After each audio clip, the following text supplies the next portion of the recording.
کے بعد صرف وَإِذَا بَطَشْتُمْ بَطَشْتُمْ جَبَّارِينَ دیکھ لیں، یہ آیت ہے وَإِذَا بَطَشْتُمْ بَطَشْتُمْ جَبَّارِينَ، حتیٰ کہ یہ وہ آیت ہے کہ اگر کوئی اس کا عامل بن جائے، یا عامل سے مراد یہ ہے اس کو 1 سوا لاکھ 3 سوا لاکھ 5 سوا لاکھ کر لے اور پھر اس کو ہاتھ پہ پڑھ کے آگ پہ ہاتھ رکھے تو آگ اثر نہیں کرتی۔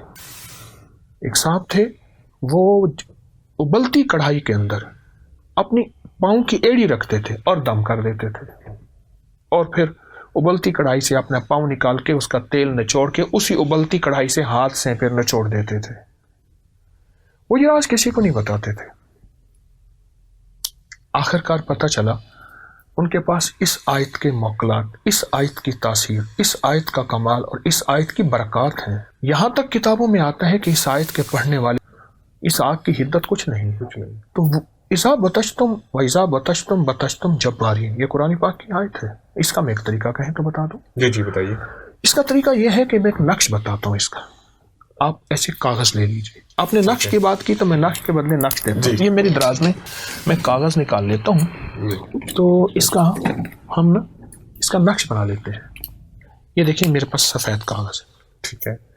اب اس کاغذ کو یہ دیکھیں اس کے اوپر ایک نقش بنا رہا ہوں، ٹھیک ہے۔ وَإِذَا بَطَشْتُمْ بَطَشْتُمْ جَبَّارِينَ، ادھر بھی لکھیں وَإِذَا بَطَشْتُمْ بَطَشْتُمْ جَبَّارِينَ، ادھر بھی لکھیں ٹھیک ہے۔ وَإِذَا بَطَشْتُمْ بَطَشْتُمْ جَبَّارِينَ، یعنی چاروں اس کے رخ یہ آیت مبارکہ لکھنا ہے۔ لکھ لیا؟ ٹھیک ہے۔ اب اس کے درمیان میں یہی آیت 40 بار لکھیں گے، ٹھیک ہے، حروف کے ساتھ۔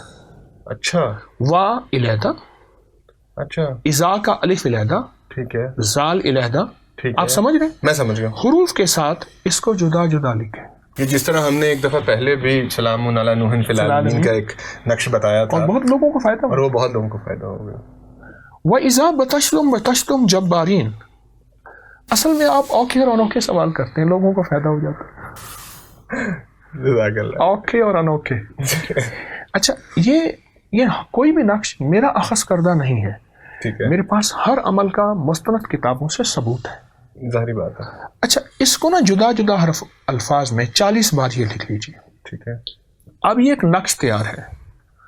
ایک نقش چاہے آپ لکھ لیں، ایک نقش وہ لکھ لیں آپ اور ایک گلے میں ڈالیں، ایک گھر کے اندر لٹکائیں، ٹھیک ہے، اس کو لیمینیشن کرا کے گھر کے اندر لٹکائیں، اور ایک ایسا ہو جس کو پانی میں ڈالیں، اس کا پانی بڑھاتے جائیں، آٹا گوندتے ہوئے، دودھ، دلیا، سالن وغیرہ چاہے استعمال کریں، اس کو بڑھاتے رہیے۔ آج کل تو لوگوں کے گھروں میں ڈسپینسر لگا ہوتا ہے تو وہ اسی کے اندر رکھ اسی لیں، میں ڈالتے ہیں، تو بس وہیں سے پیتے رہیں، کسی جگ برتن میں ڈال دیں، اسی میں سے پیتے رہے۔ ٹھیک ہے۔ اچھا، اس نقش کو میں نے بڑا آزمایا، بچھو کے لیے، سانپ کے لیے، کوئی چیز کاٹے کے لیے، آپ پڑھ کے دم کر دیں، بہت آزمایا۔ اور اس کے علاوہ جس کے اوپر کالی اور سفلی چیزوں کا عمل ہو، اور جس کے گھر میں جادو کا راج ہو، اور جس گھر میں جنات کا راج ہو، اور جس کے گھر میں بیماریاں، دکھ، تکلیفیں، جھگڑے، نفرتیں، اولاد کی بے راہ روی، یا یوں چاہتا ہے کہ میری تنہائیاں پاک ہوں، مجھے اللہ کے نام کی حضوری ملے، یہ نقش اور اس کا پڑھنا، آپ اس کو 11 دفعہ پڑھ لیں، 40 بار پڑھ لیں، 70 بار پڑھ لیں، ایک تسبیح پڑھ لیں، ہر نماز کے بعد پڑھ لیں، صبح شام پڑھ لیں، اول آخر 3 بار درود پاک۔